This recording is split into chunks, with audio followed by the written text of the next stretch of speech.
अस्सलाम वालेकुम। This is Mohammad Umair Khan और मेरा चैनल है Umair's coaching time where learning never ends. ये मेरा छोटा सा इंट्रोडक्शन है। मेरी क्वालिफ़िकेशन है associate of cost and management accountant of Pakistan. Teaching में मेरा 12 ईयर प्लस का एक्सपीरियंस हो चुका है, जिसमें O level, A level, I com, B com, MBA और CSS लेवल की जो अकाउंटिंग की मेरी एक्सपर्टीज़ हैं। ये मेरा कॉन्टैक्ट नंबर है।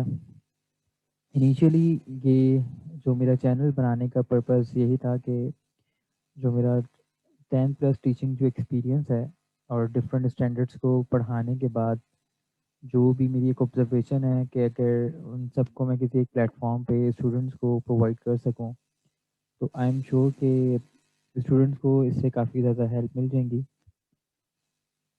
चैनल बनाने के बाद जब इनिशियली मैंने 2 वीडियोस अपलोड की थी और उसके बाद मेरा प्लान था कि intermediate, O level, A level की मैं वीडियोस अपलोड करूँगा, लेकिन टीचिंग की कमिटमेंट की वजह से बहुत ज़्यादा टाइम लग गया, मैं कोई वीडियो बना नहीं सका। अब जैसा कि मंडे से जो है इंटरमीडिएट के अकाउंटिंग के एग्ज़ाम से स्टार्ट हो रहा है, तो मैंने प्लान किया कि एक मैं छोटी सी वीडियो बनाऊँ जो स्टूडेंट्स को हेल्प कर सके।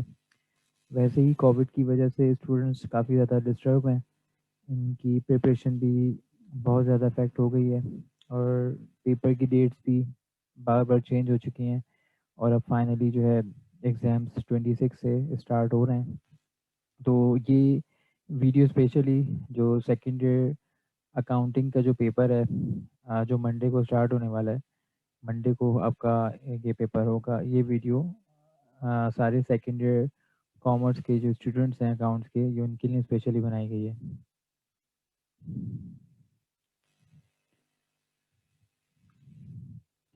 ये जो है इसका इंडेक्स है। फर्स्टली हम इसमें डिस्कस करेंगे नॉर्मल वर्सेस रिड्यूस सिलेबस। बहुत सारे स्टूडेंट्स हैं जिनको अभी तक यही नहीं पता कि सिलेबस में कौन-कौन से टॉपिक्स आएँगे, कौन से नहीं आएँगे। वैसे इतना ज़्यादा सिलेबस में चेंजेस नहीं है, लेकिन फिर भी इसको हम डिस्कस करेंगे। देन हम डिस्कस करेंगे current paper structure section wise. इसके बाद मैनेजिंग स्ट्रेस बिफोर एग्ज़ाम, जो कि इंटरमीडिएट स्टूडेंट्स के लिए एक I don't think intermediate students के लिए मैं बात कहूँगा।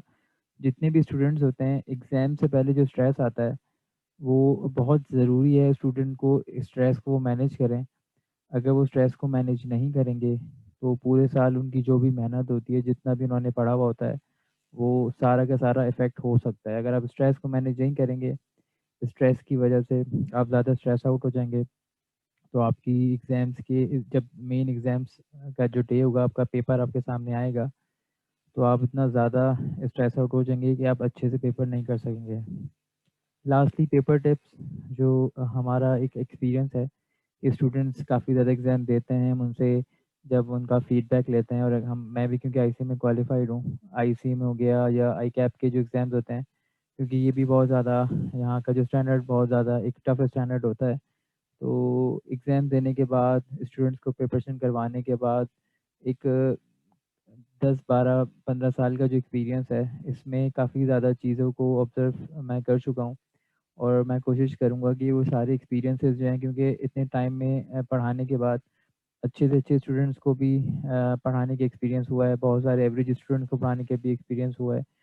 तो हर स्टूडेंट का एक अलग-अलग एक्सपीरियंस होता है। तो उस सब एक्सपीरियंस से जो एक रिज़ल्ट सामने आया है, वो मैं आप लोगों के सामने रखूँगा। सबसे पहले हम डिस्कस करते हैं नॉर्मल वर्सेस रिड्यूस्ड सिलेबस। देखिए, नॉर्मल सेकंड ईयर अकाउंटिंग का सिलेबस है, जिसमें हमारे 10 टॉपिक्स आते हैं। नंबर 1 सिंगल एंट्री, जिसको हम इनकम्प्लीट रिकॉर्ड्स भी कहते हैं। देन डेप्रिसिएशन, ये सीक्वेंस वाइज़ नहीं दिया हुआ, ये जो जो बुक के नॉर्मल टॉपिक्स हैं, ये मैंने वैसे ही लिखे हुए हैं। एक नॉर्मली जब भी कोई भी टीचर कॉलेज में स्टूडेंट्स को काम करवाता है, तो वो ईज़ी टू हार्ड या ईज़ी टू डिफ़िकल्ट जो टॉपिक्स होते हैं, इस सीक्वेंस में ही वो स्टार्ट करवाते हैं और मोस्टली डेप्रिसिएशन वो सबसे लास्ट में ही करवाते हैं। तो डेप्रिसिएशन, फिर accounting for non profit organisation, partnership formation, admission, distribution of profit or loss, partnership retirement, partnership dissolution, issuance of shares and debentures, and lastly disposal of net income. ये तो normal syllabus है जो secondary accounting में आता है। Covid की वजह से जो रिड्यूस सिलेबस अकाउंटिंग का जो हुआ है, तो अकाउंटिंग में कोई ऐसा इतना ज़्यादा हमारे टॉपिक्स आपके कम नहीं हुए। जस्ट आप देखें एक टॉपिक आपका कम हो गया, which is disposal of net income, और ये भी कोई इतना डिफ़िकल्ट टॉपिक था भी नहीं। और बहुत सारे तो स्टूडेंट्स ऐसे होते हैं कि वो सारे टॉपिक्स करते भी नहीं हैं, बिकॉज़ दे नो के कुछ टॉपिक्स जो हैं वो चॉइस में छोड़ देते हैं। वेल जो स्टूडेंट्स पूरे टॉपिक्स पे अच्छे से ग्रिप रखते हैं, और अगर उनकी नॉलेज में नहीं है कि रिड्यूस सिलेबस में कुछ टॉपिक्स यानी एक टॉपिक कम है, वो है डिस्पोजल ऑफ नेट इनकम। अगर आप अगर स्टूडेंट्स को ये टॉपिक पढ़ा दिया गया है, तो प्रैक्टिस के लिए ये मतलब ये क्योंकि ये टॉपिक आगे तो आपके कहीं ना कहीं यूज़ होगा, तो कॉन्सेप्ट आपका बन जाएगा, तो बहुत अच्छी बात है कि आप कॉन्सेप्ट बनाने के लिए टॉपिक पढ़ लें, लेकिन एग्जाम्स पॉइंट ऑफ व्यू से इसको आप ना पढ़ें। ये जो है इंटरमीडिएट बोर्ड की जो एक जो सर्कुलेशन जो उनकी वेबसाइट पे है, ये उसका एक एविडेंस भी है जो आपके जो जो टॉपिक्स आपके एग्जाम में आएंगे। Current paper structure section wise, बहुत सारे स्टूडेंट्स ने हो सकता है मॉडल पेपर नहीं देखा हो कि जो कोविड की वजह से जो मॉडल पेपर आपका जो पेपर का स्ट्रक्चर होगा, एक नॉर्मली जो पेपर स्ट्रक्चर होता है उससे थोड़ा सा चेंज है। ये स्ट्रक्चर मैं आपको यहाँ पे एक्सप्लेन करता हूँ। सबसे पहले मैंने यहाँ सीरियल नंबर दिए हुए हैं, हम सेक्शन वाइज इसको डिस्कस करेंगे। जैसा कि आपको पता है आपके 3 सेक्शंस होते हैं, section A, section B, section C. हर सेक्शन में क्वेश्चन की मैं डिटेल डिस्कस करूंगा कि कौन से क्वेश्चन आ रहे हैं, कितने नंबर ऑफ क्वेश्चन आ रहे हैं, और ये सेक्शन कितने मार्क्स का है। नंबर 1 पे आपका आता है सेक्शन ए, जो कि एमसीक्यूज बेस्ड होता है, और इसमें आपके 25 एमसीक्यूज आएंगे। और ये बहुत आपके लिए एक बड़ा एडवांटेज है। ये एडवांटेज भी इसको आप कह सकते हैं, और ये रिस्की भी होता है, बिकॉज एमसीक्यूज जो है मेक इट और ब्रेक इट वाला सीन होता है। अगर एमसीक्यूज आपने सही कर लिए तो आपके फुल मार्क्स आ जाएंगे, क्योंकि एमसीक्यूज में ना आपने कुछ एक्सप्लेन करना है, जस्ट आपने एक ऑप्शन चूज करना है। लेकिन अगर आपने एमसीक्यूज गलत कर दिए सारे, तो वो 0 मार्क्स आपका आएगा। लेकिन एडवांटेज बहुत बड़ा ये है कि 25 जो आपके एमसीक्यूज आएंगे, एक एमसीक्यूज के 2 मार्क्स हैं, विच मीन कि ये 50 मार्क्स का आपका सेक्शन होगा। और अगर आपने सिर्फ यही सेक्शन सही कर लिया तो पेपर तो यहीं क्लियर हो जाएगा आपका। लेकिन यहाँ पे जो एमसीक्यूज आएंगे, क्योंकि अब 25 एमसीक्यू आएंगे, नॉर्मली से एमसीक्यूज कम आते हैं, लेकिन अभी 25 एमसीक्यूज दे रहे हैं, तो हो सकता है ये जो है कुछ आपको टफ एमसीक्यूज भी दें, और ये एमसीक्यूज पूरे सिलेबस में से होंगे। बहुत सारे स्टूडेंट्स जो होते हैं वो अगर पूरा सिलेबस कवर नहीं करते, तो फिर उनके एमसीक्यूज भी इफेक्ट कर सकते हैं। तो आप ये भी कर सकते हैं कि आप एमसीक्यूज पॉइंट ऑफ व्यू से पूरा सिलेबस पढ़ें, लेकिन आप क्वेश्चन पॉइंट ऑफ व्यू से जो है सिलेक्टेड सिलेबस पढ़ें। क्योंकि अगर सिर्फ सिलेबस को हल्का सा जो टॉप सारे टॉपिक्स को हल्का सा आप गो थ्रू भी कर लेंगे, जो ऐसे टॉपिक्स हैं जो अगर आपको एग्जाम में छोड़ना है, उसको आप हल्का सा सिर्फ गो थ्रू करें, इतना गो थ्रू करें कि एमसीक्यूज यहाँ से कवर हो जाएं, उसकी प्रैक्टिस नहीं करें, उसमें जो की थ्योरीज हैं उसको आप सिर्फ गो थ्रू कर लें, तो भी ये इनफ है। इसके बाद आपका आ जाता है सेक्शन बी। सेक्शन बी में आपके जो है शॉर्ट क्वेश्चन आंसर्स होते हैं। शॉर्ट क्वेश्चन आंसर में इसको हम इस तरह से नहीं कह सकते कि बिल्कुल शॉर्ट होते हैं, आपको इसको इस तरह से कह सकते हैं कि अगर आप नॉर्मल एक एग्जाम में जो क्वेश्चन आता है, अगर उसकी एक लॉन्ग क्वेश्चन में उसकी 3 रिक्वायरमेंट्स हैं, तो शॉर्ट क्वेश्चन में उसकी सिर्फ एक सिंगल रिक्वायरमेंट्स होगी। तो इस तरह के जो है इसको हम शॉर्ट क्वेश्चन आंसर्स कहते हैं। तो ये शॉर्ट क्वेश्चन आंसर जो हैं आपको 5 आपको क्वेश्चंस गिवन होंगे, और यहाँ पे कोई ऐसी कोई रिस्ट्रिक्शन नहीं होती कि ये पर्टिकुलर इन टॉपिक्स में से 5 क्वेश्चन आएंगे, पूरे सिलेबस में से कहीं से भी वो दे सकता है। और इसमें चॉइस आपकी होगी, 2 क्वेश्चन की चॉइस होगी, आपको 3 क्वेश्चन करने होंगे। और यहाँ पे जो है ये 30 मार्क्स का आपका ये सेक्शन होगा, सेक्शन बी। इसके बाद आपका आ जाता है सेक्शन सी। सेक्शन सी में आपका जो है लॉन्ग क्वेश्चन आंसर आएगा, जिसमें 2 आपको पार्ट गिवन होंगे, और इसमें से आपको एक क्वेश्चन करना होगा, राइट। और इसकी 20 मार्क्स होंगे, तो पूरा आपका पेपर बन जाएगा 100 मार्क्स का। सही है।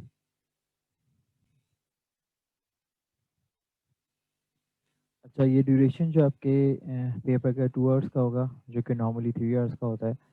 तो 2 आवर्स में 30 मिनट्स जो हैं स्टार्ट किए आपके एमसीक्यूज के होंगे, और जो रिमेनिंग टाइम आपका होगा वो आपको सेक्शन बी और सेक्शन सी इसमें करना होगा। अब बहुत इम्पोर्टेंट ये सेक्शन आ गया, मैनेजिंग स्ट्रेस बिफोर एग्ज़ाम। मैंने बीइंग अ टीचर बहुत सारे स्टूडेंट्स, मैं इंडिविजुअली बहुत ज़्यादा टीचिंग कर चुका हूँ और इंडिविजुअल स्टूडेंट से मुझे बहुत ज़्यादा मतलब एक्सपीरियंस बहुत अच्छा मिला कि क्योंकि जब हम क्लास में स्टूडेंट्स को पढ़ा रहे होते हैं तो हम हर स्टूडेंट्स के की जो है मतलब दिमाग तक नहीं पहुंच सकते कि इसके स्टूडेंट्स के दिमाग में क्या चल रहा है। जनरली या कुछ स्टूडेंट्स जो टीचर से इंटरेक्ट करते हैं, हमको उनकी जो भी उनकी एक साइकी होती है वो पता चल जाती है, लेकिन किसी भी टीचर के लिए पॉसिबल नहीं होता कि वो अगर क्लास में 30-40 स्टूडेंट्स बैठे हुए हैं कि वो सबकी साइकी को अच्छे से अंडरस्टैंड कर सके। लेकिन जब हम इंडिविजुअल स्टूडेंट्स को पढ़ाते हैं तो बहुत सारी नई नई चीज़ें हमें पता चलती हैं। तो जो बहुत इम्पोर्टेंट एक फैक्टर है वो है स्ट्रेस का। स्ट्रेस एक ऐसी चीज़ है, ये समटाइम अगर आप बहुत सारे ऐसे स्टूडेंट्स होते हैं जो पूरे साल पढ़ते हैं लेकिन फिर भी उनके ग्रेड्स नहीं आते, और बहुत सारे स्टूडेंट्स ऐसे होते हैं कि वो पूरे साल नहीं पढ़ते, वो एग्ज़ाम से पहले सिर्फ 15-20 या 1 महीने पहले वो प्रिपरेशन करते हैं, उनके बहुत अच्छे ग्रेड्स आ जाते हैं। तो इसका जो रीज़न है अच्छे ग्रेड्स और मेरे ख्याल में बुरे ग्रेड्स का, वो बहुत बड़ा रीज़न है स्ट्रेस का।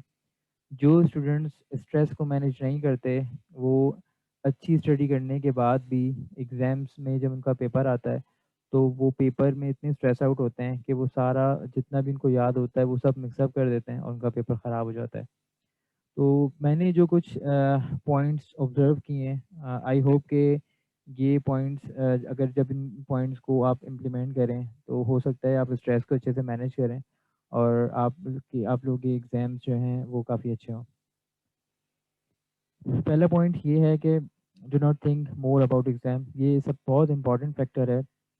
जब एग्ज़ाम्स के डेज़ आ जाते हैं, लेट्स सपोज़ कि अगर कल पेपर है, तो स्टूडेंट्स जो है सोने से पहले मतलब उठने के बाद बस उसके दिमाग में होता है पेपर है। वो जब बिस्तर पे सोने जा रहा होता है, उसको नींद नहीं आती। उसको हर वक़्त मतलब इतना ज़्यादा वो स्ट्रेस आउट हो जाता है, इतना बर्डन ले लेता है एग्ज़ाम का।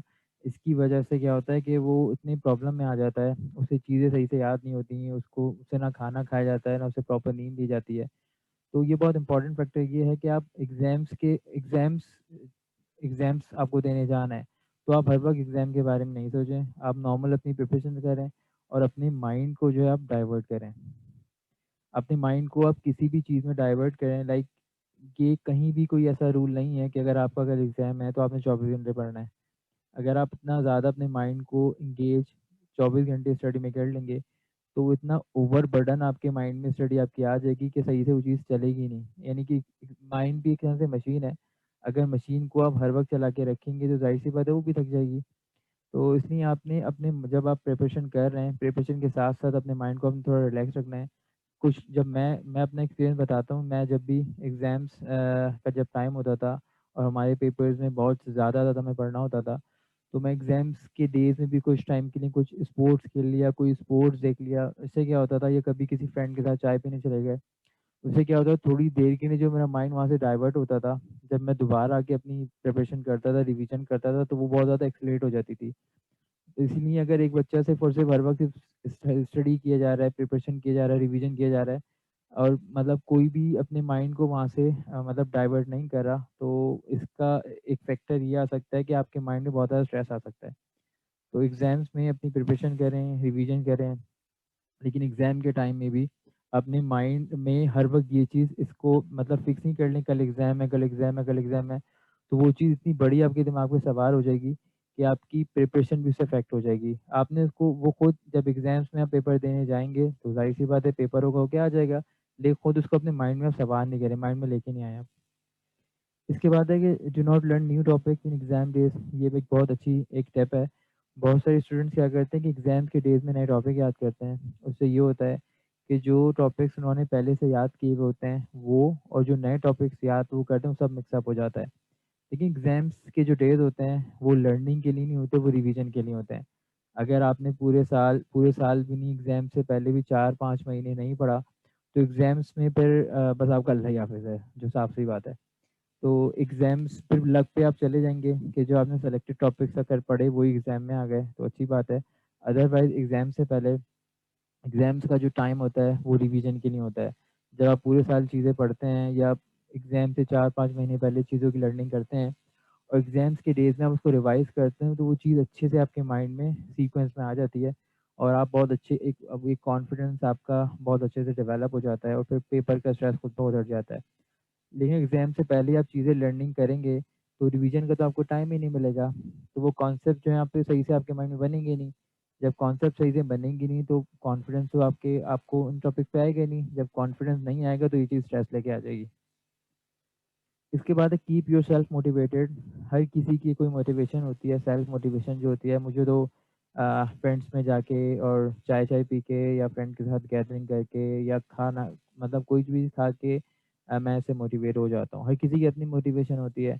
कोई म्यूज़िक से मोटिवेट होता है, कोई खाने-पीने से मोटिवेट होता है। तो एग्ज़ाम्स के टाइम में भी आपने अपनी सेल्फ मोटिवेशन ज़रूर रखनी है। कोई भी ऐसी चीज़ जिससे आप मोटिवेट होते हैं तो सेल्फ मोटिवेशन जितनी ज़्यादा होगी, ये आपको एक स्ट्रेंथ देगी, लर्निंग की स्ट्रेंथ देगी या हार्ड वर्क करने की जो आपका एक पोटेंशियल होगा उसको बढ़ा देगी। इसके बाद है नेवर वरी और think about the papers which have been gone bad. एक बहुत इंपॉर्टेंट पॉइंट ये है कि जब हमारे एग्ज़ाम्स चल रहे होते हैं और अगर लेट्स सपोज़ पहला पेपर आपका बहुत ख़राब हो गया, तो स्टूडेंट्स क्या करते हैं, वो पेपर आके घर पे उसको क्रॉस चेक करते हैं, भई ये क्वेश्चंस मैंने किया था, ये तो ख़राब हो गया, फिर मार्क्स भी कैलकुलेट कर लेते हैं वो। कि मार्क्स कैलकुलेट किए और अभी से ही स्ट्रेस आउट हो गया यार ये तो मेरा पेपर ख़राब हो गया या तो उसमें मेरे मार्क्स कम आएँगे और अब तो मेरा ग्रेड आगे आएगा ही नहीं। इससे होगा क्या, अगर आपके सपोज़ कर लें आपके 6 या 7 पेपर्स हैं, 1 पेपर तो ख़राब हो गया, इस स्ट्रेस की वजह से, इस टेंशन की वजह से आपके आगे आने वाले पेपर ही ख़राब हो जाएँगे। पेपर में जो भी अच्छा हो गया, बुरा हो गया उसको आप छोड़ दें, जो हो गया वो हो गया। जो अच्छा हो गया वो तो अच्छी बात है, जो बुरा हो गया वो चेंज नहीं हो सकता। लेकिन जो बुरा हो गया, अगर आपने उस पे ज़्यादा सोचना शुरू कर दिया तो आगे आने वाला काम भी आपका बुरा हो जाएगा। तो जो पेपर देख के आ गए, कभी-कभी ऐसा भी होता है कि स्टूडेंट्स जो है पेपर दे के आता है और वो बड़ा खुश होता है, मेरा पेपर बड़ा अच्छा हुआ। जब वो दूसरे अपने फ्रेंड के साथ पेपर शेयर करता है, पेपर स्टूडेंट बता दूसरे फ्रेंड बताते हैं यार तुमने तो ये चीज़ गलत कर दी, तो उसकी सारी जो खुशी होती है वो मिट्टी में मिल जाती है। तो उससे अच्छा ये है कि जब आप पेपर दे के आ गए, वो ना आप किसी से डिस्कस करें, जो हो गया वो हो गया। अब आगे जो आपके आगे आने वाले पेपर्स हैं, अगर आपका कोई पेपर ख़राब हुआ है आपको लगता है, तो उससे आपको एक ये मैसेज ऑटोमेटिकली मिल जाता है कि आपके जो आगे वाले पेपर के लिए आपको बहुत ज़्यादा अच्छे से पढ़ना है। तो आप यहाँ से ये मैसेज ले लें, लेकिन आप उसको पेपर को आके मतलब इस तरह से चेक या कैलकुलेशन नहीं करें, वो बहुत ज़्यादा आपके लिए इफ़ेक्ट कर जाएगा।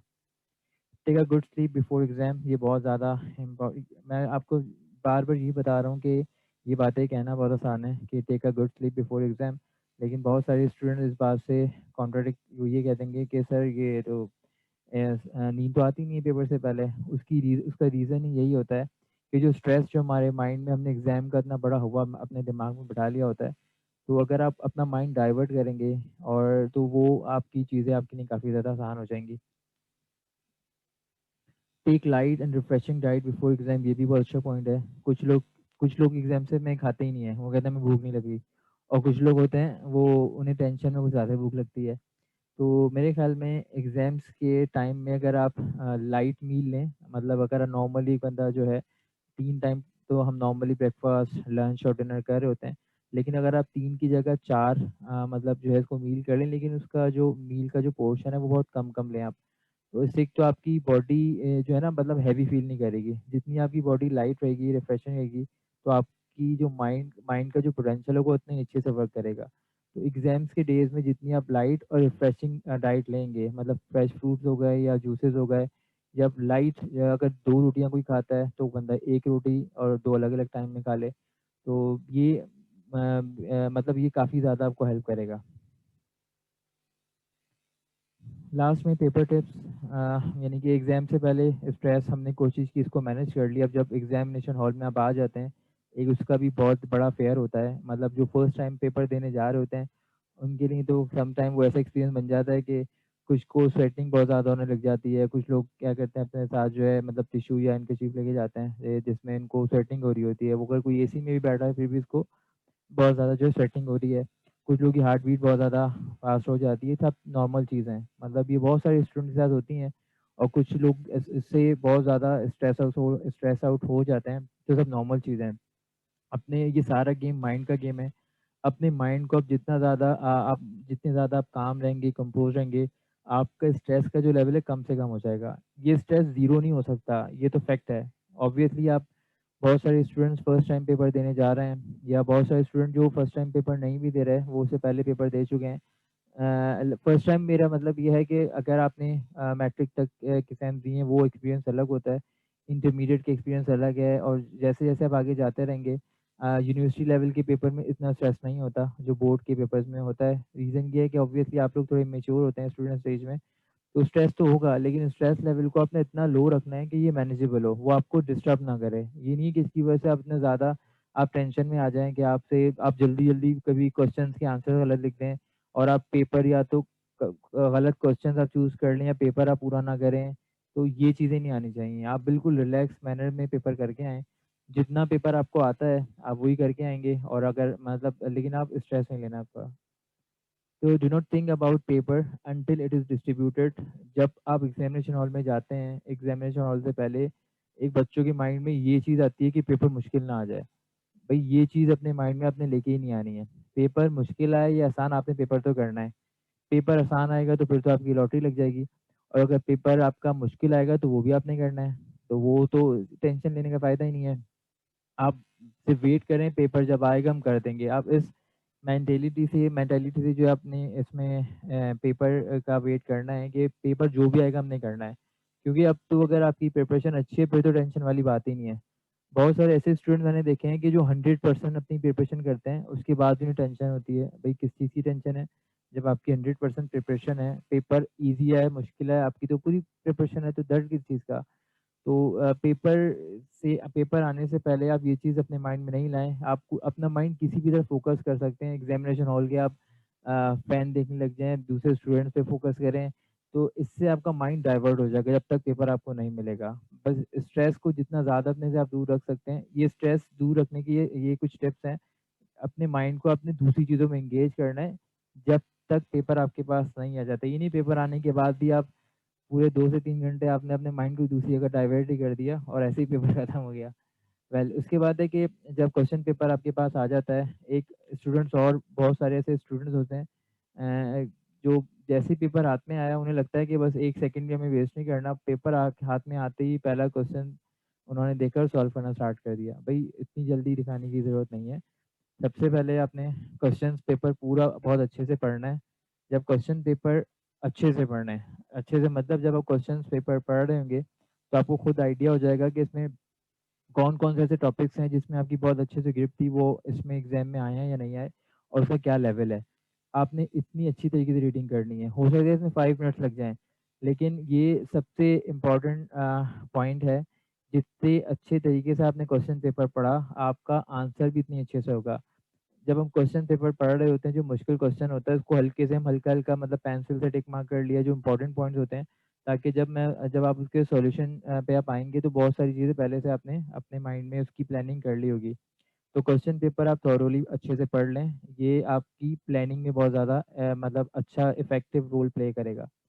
जो आपका पहला सेक्शन इंटरमीडिएट अकाउंटिंग का एमसीक्यूज़ का होता है, तो एमसीक्यूज़ में जब आप एमसीक्यूज़ स्टार्ट करेंगे, बहुत सारे स्टूडेंट क्या करते हैं, एमसीक्यूज़ पढ़ा और वो ओवर कॉन्फिडेंट हो जाते हैं। अगर एमसीक्यूज़ में पहला ऑप्शन मिला, उन्हें लगता है ये ऑप्शन है, उन्होंने टिक कर लिया। सम टाइम एग्ज़ामिनर आपको डॉज करता है, 2 जो एमसीक्यूज़ के ऑप्शंस होते हैं, वो बहुत ज़्यादा क्लोज़ होते हैं। तो आपने पहले सारे एमसीक्यूज़ के ऑप्शंस पढ़ने हैं, और उसके बाद आपने जो है सिलेक्शन इसकी करनी है, चूज़ करना है कौन-सा ऑप्शन करेक्ट है।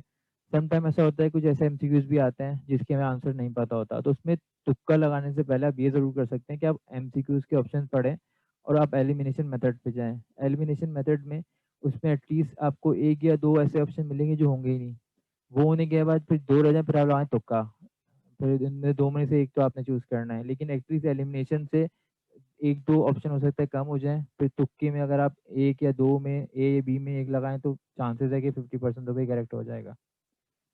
इसके बाद जब आपने कुछ एमसीक्यूज़ कर लिए, फिर सेक्शन बी और सेक्शन सी में से आप अपनी प्लानिंग कर लें कि किस सीक्वेंस में आपने क्वेश्चंस करने हैं। ऐसा कोई रूल नहीं है कि आपने सेक्शन बी में जो क्वेश्चन जिस सीक्वेंस दे दिए उसी सीक्वेंस में करना है।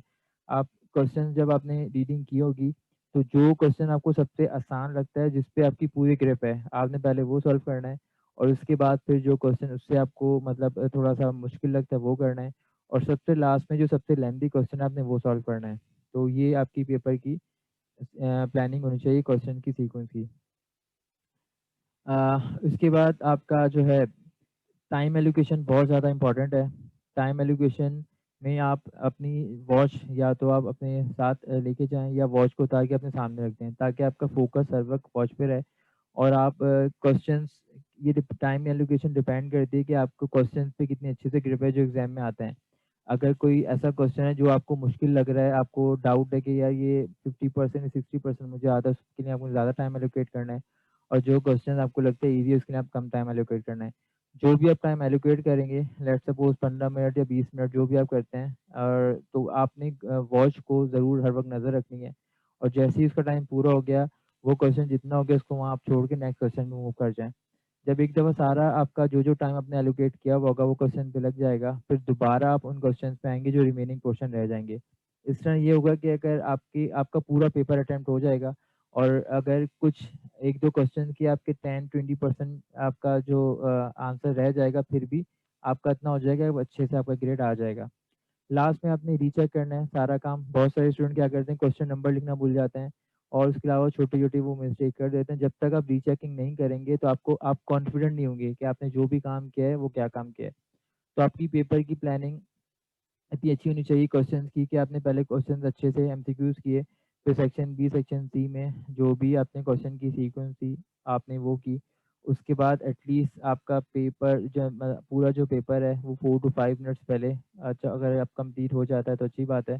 उसके बाद आपने उसको रीचेक किया, रीचेक करने के बाद आपने कॉन्फिडेंटली कोशिश करें और ये कोशिश किया करें कि 1 से 2 मिनट पहले आप पेपर दे दें। चाहे आपका कुछ काम रह आपको कुछ क्वेश्चंस आपको नहीं भी आते फिर भी आप 1 से 2 मिनट पहले दे दें। 1 से 2 मिनट पहले वैसे 1-2 मिनट के अंदर वैसे भी कुछ नहीं होना। लेकिन ये एक अच्छे स्टूडेंट की एक एटिकेट्स और मैनर को ये चीज़ डिफाइन करता है कि पेपर से एटलीस्ट 1 मिनट पहले आपने पेपर जो है इन्विजिलेटर को दे दिया। बहुत सारे स्टूडेंट क्या करते हैं कि हम जब ले रहे होते हैं इन्विजिलेशन कह रहे होते हैं कि वो पूरे टाइम ऐसे ही फ़ारिग बैठे हुए होते हैं और जैसे ही पेपर ख़त्म होने का टाइम आता है, वैसे ही पेपर में लिखना शुरू करते हैं कि जैसे वो सेकंड के अंदर वो पूरी आधी कॉपी भर देंगे। तो ये चीज़ है कि क्योंकि ये पेपर देने का एक अच्छा आपका एक बिहेवियर है। आप इसी तरीके से पेपर देंगे तो आप के अंदर जो एक अच्छी कामनेस आपके अंदर आ जाएगी, आप काफ़ी कंपोज़ हो जाएँगे। लेकिन अगेन मैं आपको ये बात बताऊँगा कि सारी चीज़ों में स्ट्रेस वगैरह जो मैंने आपसे बात करी है, सबसे पहली चीज़ तो यही है कि प्रिपरेशन। प्रिपरेशन अगर आपकी अच्छी नहीं होगी तो ये सारी चीज़ें बिल्कुल ही आप पे अप्लाई नहीं करेंगी। इसका कहीं से भी मतलब ये नहीं है कि आपकी प्रिपरेशन हो ना और आप स्ट्रेस ना लें। प्रिपरेशन नहीं होगी स्ट्रेस तो आएगा। ये हम उसकी बात कर रहे हैं जो एटलीस्ट कुछ प्रिपरेशन करके जाता है या बहुत अच्छी प्रिपरेशन करके जाता है। जो कुछ प्रिपरेशन करता है और अच्छी प्रिपरेशन करता है लेकिन उसके बाद भी उसके एग्ज़ाम्स जो है मतलब उसके रिज़ल्ट अच्छे नहीं आ रहे, उसका पेपर ख़राब हो रहा है तो ये रीज़न हो सकता है। तो ये एक छोटी-सी मेरी जो है प्रेज़ेंटेशन थी और मैंने फ़ील किया कि मेरा प्लान तो ये था कि मैं अपने चैनल पे जो है सेकंड ईयर और फर्स्ट ईयर के टॉपिक की छोटी-छोटी वीडियोज़ बनाऊँगा, लेकिन मुझे टाइम नहीं मिल सका और फिर मैंने कोशिश किया कि एटलीस्ट मैं इस तरह की एक वीडियो बनाऊँ, जो आई एम श्योर स्टूडेंट्स को हेल्प करेगी और कमिंग डेज़ में इंशाल्लाह जब नेक्स्ट ईयर में जब सेकंड ईयर के जो भी स्टूडेंट्स आएँगे, जो हमारे फर्स्ट ईयर के सेकंड ईयर में आएँगे, जब तक सारे टॉपिक्स की वीडियो मैं अपलोड कर चुका हूँगा और फर्स्ट ईयर के एग्ज़ाम क्योंकि सेकंड ईयर के बाद हैं, तो मेरी कोशिश है कि मैं फर्स्ट ईयर की वीडियोज़ अपलोड कर दूँ और ताकि फर्स्ट ईयर के स्टूडेंट्स को उससे हेल्प मिल सके। तो ये thank you very much for your time कि आपने मुझे बर्दाश्त किया अपना टाइम दिया, कीमती वक़्त दिया। अगर आपको लगता है कि ये जो भी वीडियो इफ़ेक्टिव है तो आप मेरी इस वीडियो को लाइक करें और चैनल को सब्सक्राइब करें। अगर लेकिन आपको लगता है कि इससे आपको बिल्कुल भी हेल्प नहीं मिली तो आप बिल्कुल भी इसको ना वीडियो को लाइक करें, ना चैनल को सब्सक्राइब करें। और लास्ट में ये मेरा व्हाट्सएप का नंबर है, अगर कोई स्टूडेंट चाहता है मुझे अप्रोच करना तो इस नंबर पे मुझे अप्रोच कर सकता है। अच्छा स्टूडेंट्स अब आप मुझे इजाज़त दीजिए। अपना आप लोग बहुत ख़्याल रखिएगा और अच्छे से प्रिपरेशन करें, रिवीजन करें और best of luck for all the students. जो सेकंड ईयर आपका अकाउंटिंग का पेपर मंडे से स्टार्ट होने वाला है और एक तो वैसे ही आप लोगों के लिए काफ़ी ज़्यादा स्ट्रेस बहुत बड़ा ये आ गया कि ईद में सबको प्रिपरेशन करनी पड़ गई। Well challenges are the part of the life.